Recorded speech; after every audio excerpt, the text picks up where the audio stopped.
Hi everybody, here we are on this gorgeous fall morning in this beautiful location, and we're going to take some time with Taylor Parker, who's grown up on this property all his life, who knows where every single tree is.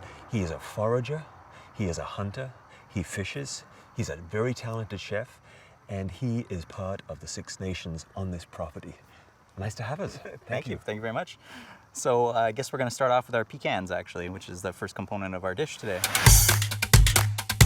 So this is probably the funnest component, however, be it the hardest thing that it comes out of our dish because of the amount of time it takes to clean.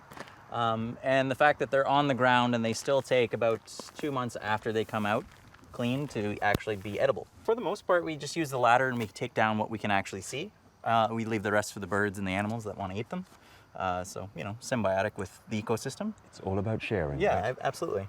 And that is a homegrown pecan from Ontario, from a 25-year-old tree. Absolutely. So where do we go from here? Chokeberry, which is in the front. So Let's go and see the chokeberry tree. yeah, absolutely. Looks like a lot of fruit on this tree. Absolutely. Feel free to try them. My goodness. Bitter. So, which is why you make them into syrup.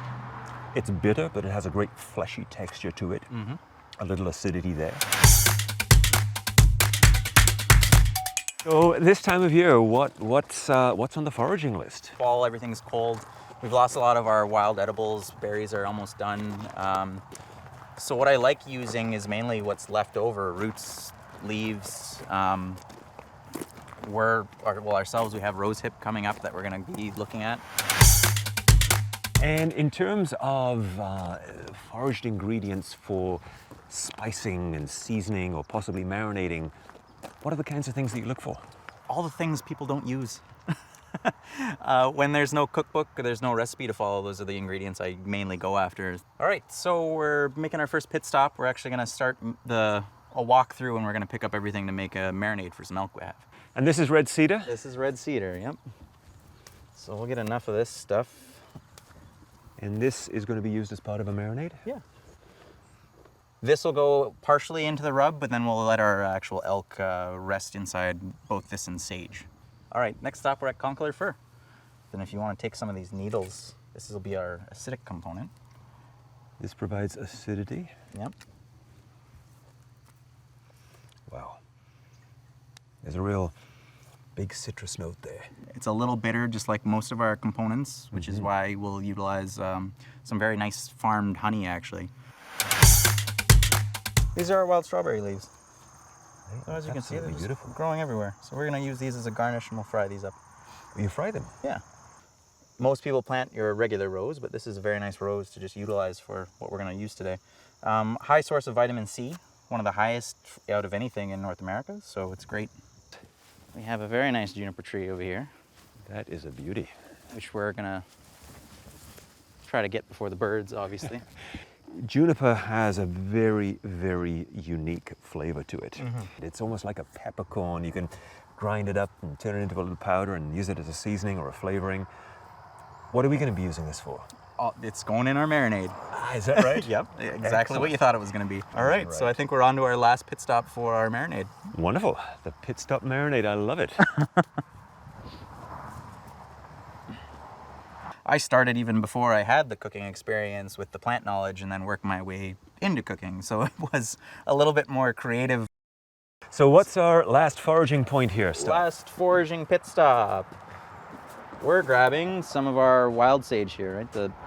So most people use your sage in restaurants, which I'm sure you're used to.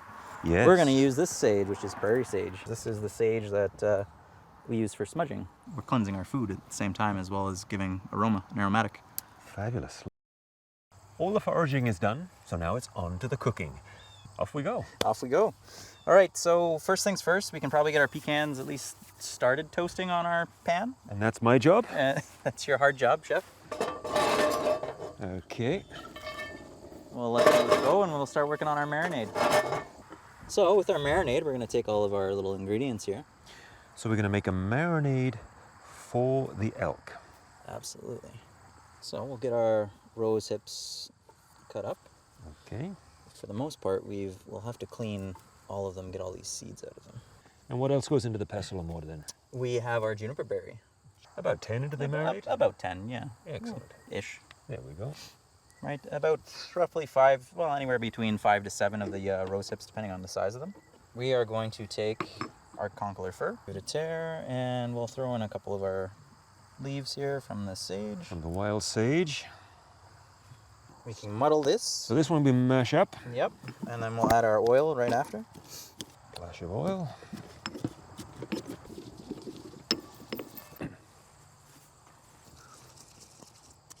That really is a picture of fall marinade right there. Nice. Which we have.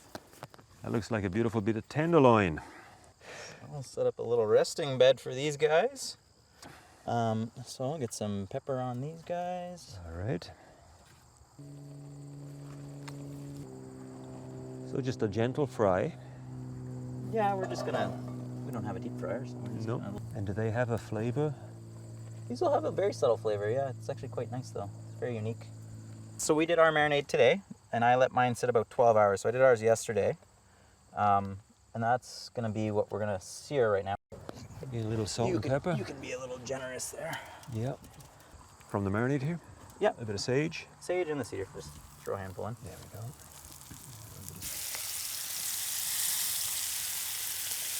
Now, elk is a pretty lean animal. It doesn't have a lot of fat to it. Well, it is a bit of a test of a chef, isn't it? Yeah. Trying to be creative second time round with some leftovers.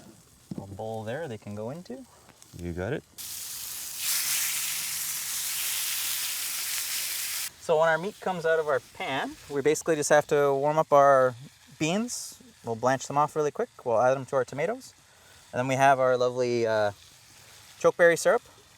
And then we'll just finish it off with a little apple cider vinegar, and that's our complete dish.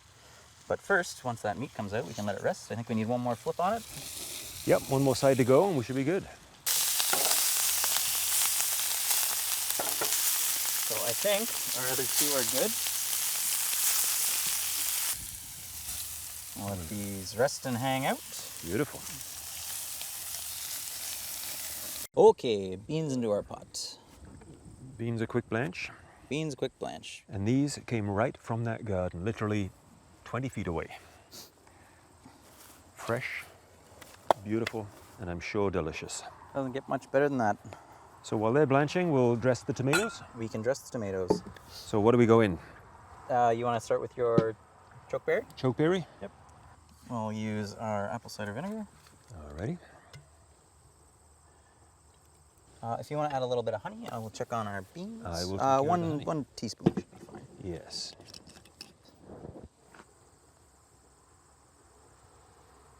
Okay, chef. All seasoned up. Tomatoes are done. Beans I see are blanched, drained off. Oh, they go into the... Okay. They're gonna join these guys here. How cool is that? That warm and cool combination. I love it. Room temperature. We'll just probably need a little bit more salt than we think we need. But we'll give it a try first anyway. You can have a little taste if you wish. A little more? Yeah. Good. All right, well, let's finish this dish off. We have our pecans here, which are going to be very tasty in this. And our strawberry leaves, which we don't have to get super creative. Like I said, we don't have a lot of ingredients out here to really finish things off and garnish things. Tomato salad, marinade juice. Mm-hmm. And why not? Why not? Cooked with a lot of love and tender and care. Never made it before. Wow. So first one.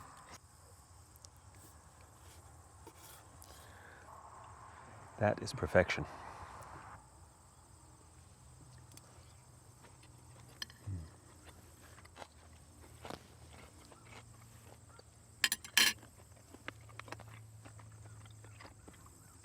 Mm-hmm.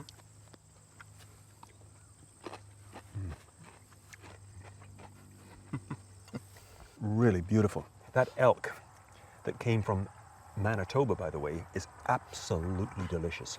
It's a part of the leg muscle, way more tender than I'd ever anticipated, cooked to perfection, has a really big savory flavor to it.